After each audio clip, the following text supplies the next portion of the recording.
অস্বাভাবিক হচ্ছে জামাতের উত্থানটা। জামাতের এই উত্থানটা অবশ্যই দেশের ভবিষ্যতের জন্য একটি অশনি সংকেত। এটা নিয়ে আমার মনে হয় যে গবেষণা করা প্রয়োজন। বিএনপি 200+ আসন পেয়েছে, মানে 12টা আসন পেয়েছে বিএনপি জোট। তো এটা অনেকটা প্রত্যাশিতই ছিল, কিন্তু জামাতেরও তো উত্থান হয়েছে। এটাকে আপনি কিভাবে দেখেন একজন রাজনীতিবিদ হিসাবে? প্রথমত বিএনপি একটা ডেমোক্রেটিক পার্টি। বিএনপি একাধিকবার রাষ্ট্র ক্ষমতায় ছিল।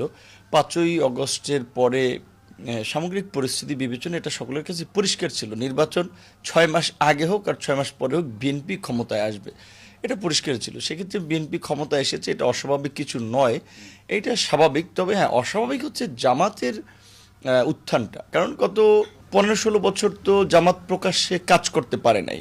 তারপরে এই অল্প সময়ের মধ্যে জামাতের এই উত্থানটা, এটা নিয়ে আমার মনে হয় যে গবেষণা করা প্রয়োজন।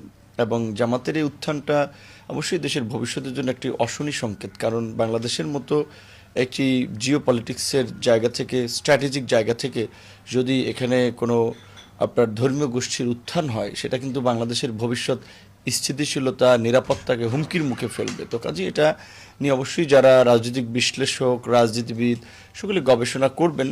এবং আমি মনে করি যে এই স্বাভাবিকভাবেই, বিশেষ করে গত 1.5 বছরে অন্তর্বর্তীকালীন সরকারের সময়ে এই ছাত্রদের আন্দোলনকে ব্যবহার করে বা আন্দোলনকে পুঁজি করে জামাত কিন্তু ব্যাপক ফায়দা নিয়েছে এবং বিভিন্ন জায়গায় আপনার এই ছাত্র সমন্বয়ক